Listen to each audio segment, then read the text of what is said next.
പ്രിയപ്പെട്ടവരെ, ഞാൻ George Moolachalil. Father Aji പുതിയാപറമ്പിലിനെതിരെ Thamarassery രൂപതാ കോടതിയിൽ നടക്കുന്ന നടപടികൾ സംബന്ധിച്ചാണ് ഈ എപ്പിസോഡ്. സീറോ മലബാർ സഭയിൽ ചെകുത്താൻ കയറിയിരിക്കുന്നു എന്ന കടുത്ത വിമർശനം ഉന്നയിച്ചത് ഏതെങ്കിലും ഒരു സഭാ വിമർശകനായിരുന്നില്ല, മറിച്ച് ഇതേ സഭയുടെ മേജർ ആർച്ച് ബിഷപ്പായിരുന്ന കർദിനാൾ വർക്കിവിധേയത്തിലായിരുന്നു. എന്നാൽ ആ മുന്നറിയിപ്പ് തീർത്തും അവഗണിക്കപ്പെടുകയാണ് ഉണ്ടായത്. അതുകൊണ്ട് തന്നെ സീറോ മലബാർ സഭ ഇന്ന് ചെകുത്താന്മാരുടെ ഒരു കൂത്തരങ്ങായി മാറിയിരിക്കുന്നു. യേശുവിൻ്റെ പേരും പറഞ്ഞ് എത്ര ഹീനമായ പ്രവൃത്തികൾ പോലും ചെയ്യാൻ യാതൊരു കൂസലുമില്ലാത്ത മെത്രാന്മാരുടെ കൂത്തരങ്ങ്.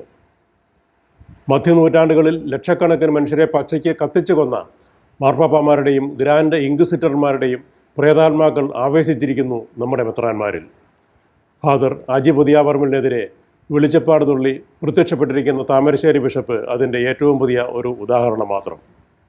ഒരു സ്വതന്ത്ര ജനാധിപത്യ രാഷ്ട്രമായ ഇന്ത്യയിൽ, എവിടെ പോകാനും താമസിക്കാനും സ്വാതന്ത്ര്യമുള്ള ഇന്ത്യയിൽ, മനുഷ്യൻ്റെ മൗലിക അവകാശങ്ങളും പൗരസ്വാതന്ത്ര്യവും ഉറപ്പു നൽകുന്ന ഒരു ഭരണഘടനയും നിയമ സംവിധാനവുമുള്ള ഈ ഇന്ത്യയിൽ റെമിഗിയോസ് ഇഞ്ചനാനി എന്ന മെത്രാൻ ഈ അവകാശങ്ങളും സ്വാതന്ത്ര്യങ്ങളുമെല്ലാം ഇവിടുത്തെ ഒരു പൗരനായ ഫാദർ അജി പുതിയാപറമ്പിലിന് കഴിഞ്ഞ വർഷം ഒക്ടോബറിൽ തന്നെ വിലക്കിയിരുന്നു. ഇന്ത്യൻ പ്രസിഡന്റിൻ്റെയും മുകളിലുള്ള ഏതോ തരം ഒരു ഹയറാർക്ക് ആണത്രേ ഈ ബിഷപ്പ്. അദ്ദേഹം കൽപ്പിച്ചറിയിരിക്കുന്ന വിലക്കുകളിൽ ചിലത് കേട്ടാലും.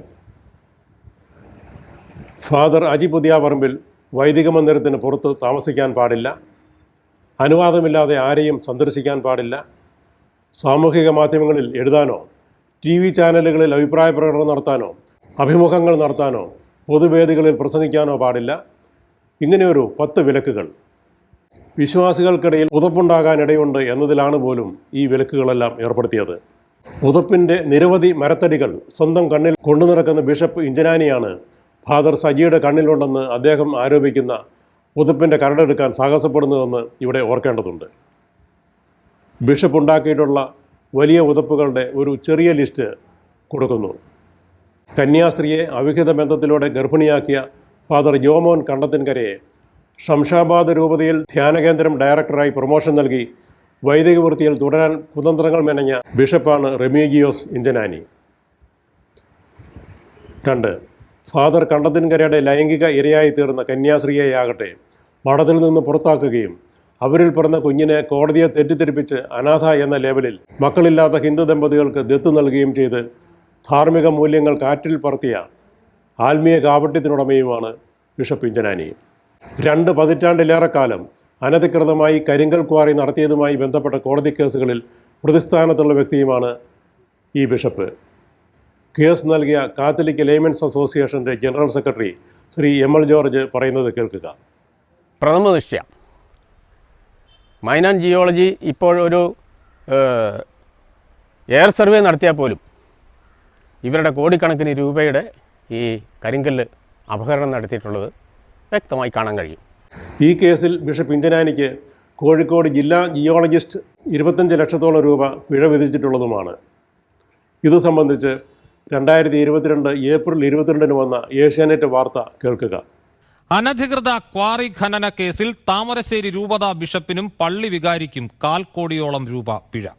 കോഴിക്കോട് ജില്ലാ ജിയോളജിസ്റ്റാണ് 23,53,013 രൂപ പിഴ ചുമത്തിയത്. ഹൈക്കോടതി നിർദ്ദേശപ്രകാരമാണ് നടപടി.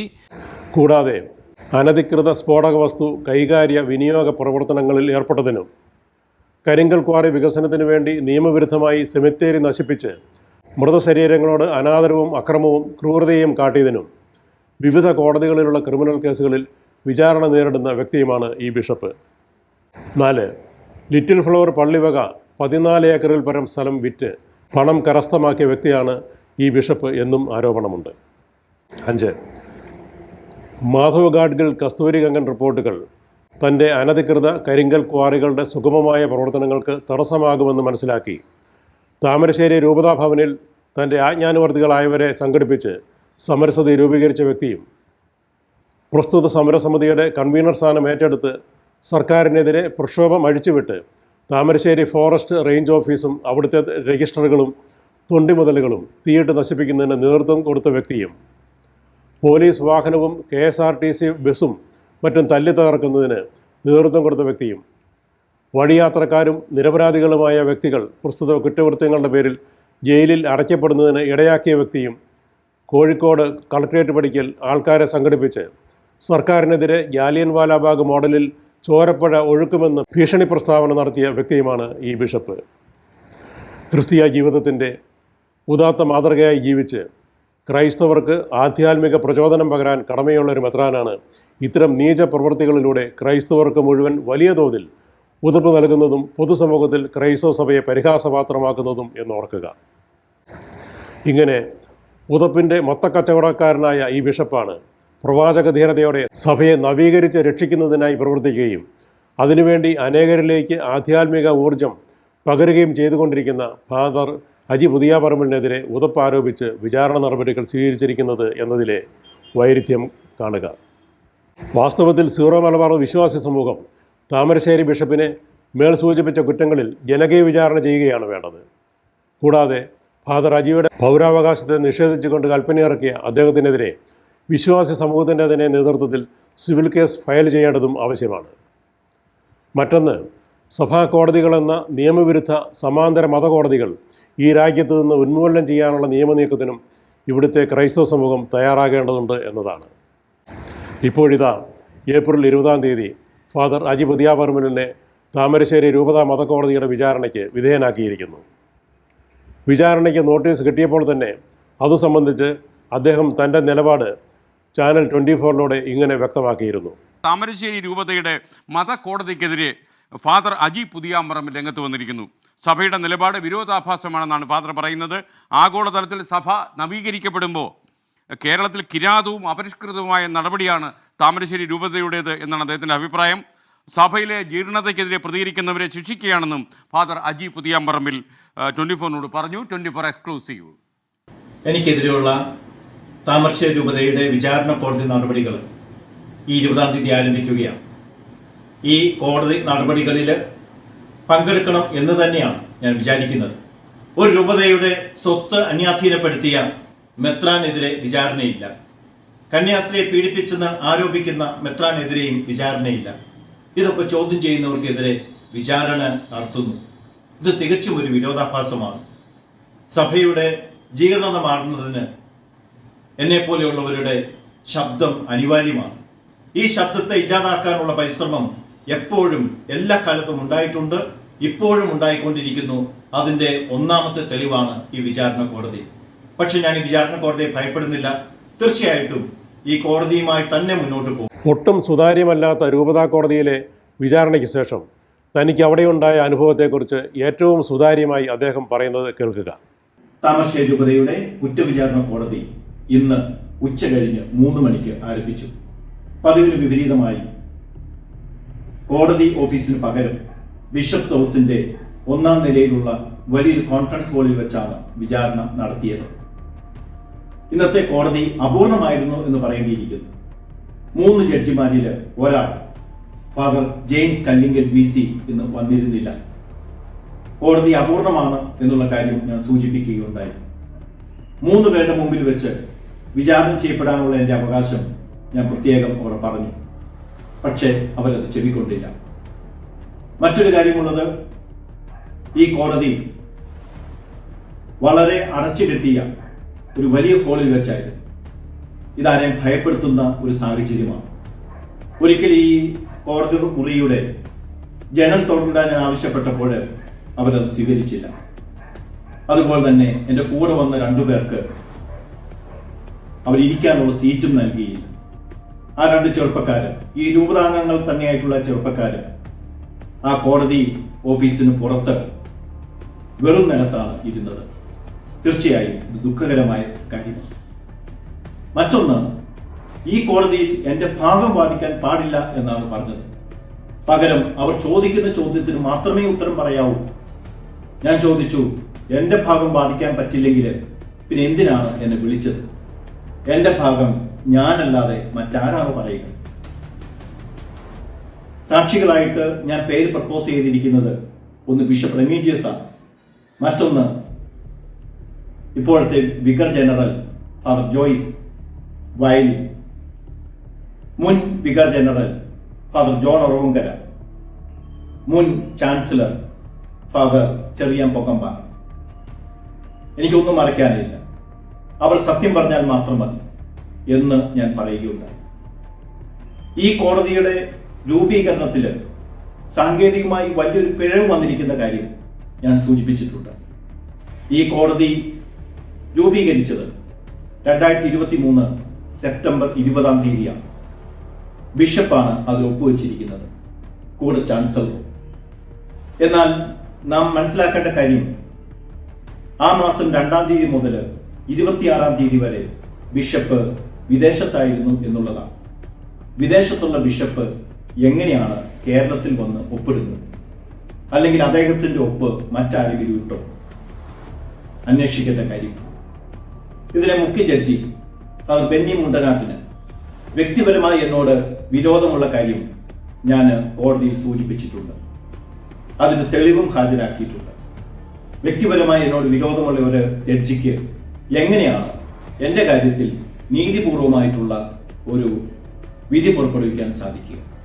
മറ്റൊരു പ്രധാനപ്പെട്ട കാര്യം, ഈ കോടതിയുടെ മുഴുവൻ കാര്യങ്ങൾ ഒരാൾ തന്നെയാണ് തീരുമാനിക്കുന്നത് എന്നുള്ളതാണ്. ജഡ്ജിയെ നിയമിക്കുന്നതും കോടതി രൂപീകരിക്കുന്നതും കുറ്റപത്രം എഴുതുന്ന വൈദികനെ നിയമിക്കുന്നതുമെല്ലാം ബിഷപ്പ് തന്നെയാണ്.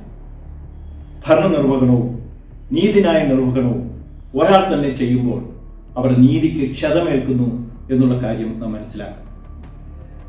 എനിക്കിനി അഭ്യർത്ഥിക്കാനായിട്ടുള്ളത്, ഈ കോടതി മുറികൾ കുറച്ചും കൂടി സുതാര്യമാകണം. അവിടെ കുറ്റാരോപിതന് തൻ്റെ ഭാഗം വാദിക്കാനുള്ള അവകാശം കൊടുക്കണം. നിങ്ങൾ നിയമിക്കുന്ന വക്കീലിനെ കൊണ്ടല്ല, പകരം അവന് സ്വന്തം അവൻ്റെ ഭാഗം വാദിക്കാനുള്ള മാനുഷികമായ അവകാശം കൊടുക്കണം. 2, അടച്ചുകെട്ടി അസ്വസ്ഥപ്പെടുത്തുന്ന ഒരിടത്ത് വെച്ചല്ല ഇതുപോലെയുള്ള വിചാരണകൾ നടത്തേണ്ടത്. ഒരു ജനലെങ്കിലും തുറന്നിട്ട കുറച്ചും കൂടി തുറസായ സ്ഥലത്ത് വെച്ച് വേണം. ഒരു ജനൽ തുറന്നിടുന്നുകൊണ്ട് ഒന്നും സംഭവിക്കാനില്ല. പകരം അകത്തിരിക്കുന്ന ആൾക്ക് കുറച്ചും കൂടി ഒരു സ്വസ്ഥത ലഭിക്കും. 3-ാമത്തെ കാര്യം, നീതി സത്യം ജയിക്കണം എന്നുള്ള ലക്ഷ്യത്തോടെ വേണം ഇതുപോലെയുള്ള കോടതികൾ പ്രവർത്തിക്കുവാനായിട്ട്. ആരോപിതനെ ക്രൂശിക്കണമെന്ന ലക്ഷ്യത്തോടു കൂടി ആയിരിക്കരുത്, പകരം സത്യം കണ്ടെത്തുകയും നീതി വിജയിക്കുകയും ചെയ്യണമെന്നുള്ള ലക്ഷ്യത്തോടു കൂടി ആയിരിക്കണം ഇതുപോലെയുള്ള കോടതികൾ. അല്ലെങ്കിൽ നീതി നിഷേധിക്കപ്പെടുകയും അസത്യം വിജയിക്കുകയും ചെയ്യുന്ന ദുരവസ്ഥ ഇവിടെ സംജാതമാകും. അങ്ങനെ ഉണ്ടാകാതിരിക്കട്ടെ.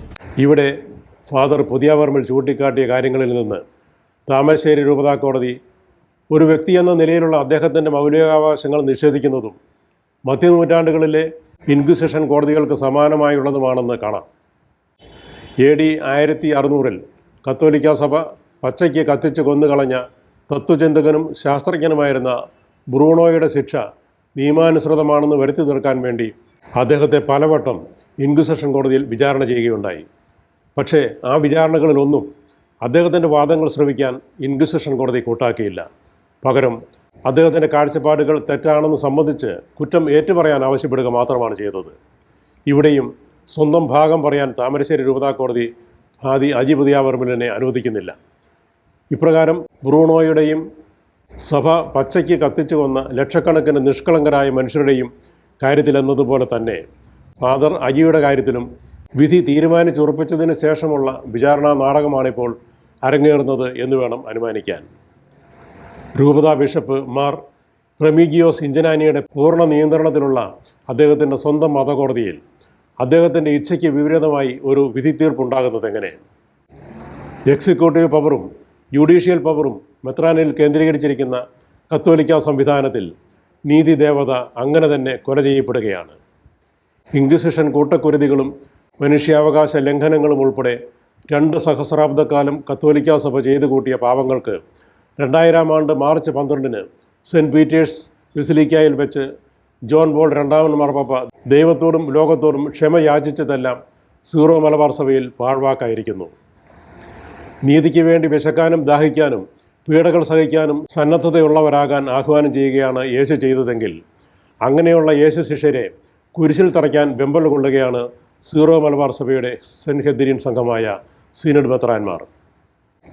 എന്താണ് ക്രിസ്തീയത എന്നത് സംബന്ധിച്ച് ഫാദർ അജി പുതിയാവർമ്മലിനുണ്ടായ അതേ തിരിച്ചറിവ് സീറോ മലബാർ സഭയിലെ കൂടുതൽ വൈദികർക്കും വിശ്വാസികൾക്കും ഉണ്ടാകാനുള്ള സർഗാത്മകമായ ഒരു അന്തരീക്ഷമാണ് ധീരനായ ഈ യുവവൈദികൻ ഈ സഭയിൽ ഇപ്പോൾ സൃഷ്ടിച്ചിരിക്കുന്നത്. അത് തികച്ചും ശ്ലാഘനീയവും സുബോധർക്കവുമാണ്. ഫാദർ അജി പുതിയാപറമ്പിലിന് എല്ലാ പിന്തുണയും വിജയാഭിവാദ്യങ്ങളും അർപ്പിച്ചുകൊണ്ടും ഇത് കേൾക്കുന്ന എല്ലാവരും അദ്ദേഹത്തിന് പിന്തുണ പ്രഖ്യാപിക്കുമെന്ന് പ്രതീക്ഷിച്ചുകൊണ്ടും തൽക്കാലം നിർത്തട്ടെ. എന്നെ കേട്ട എല്ലാവർക്കും നന്ദി.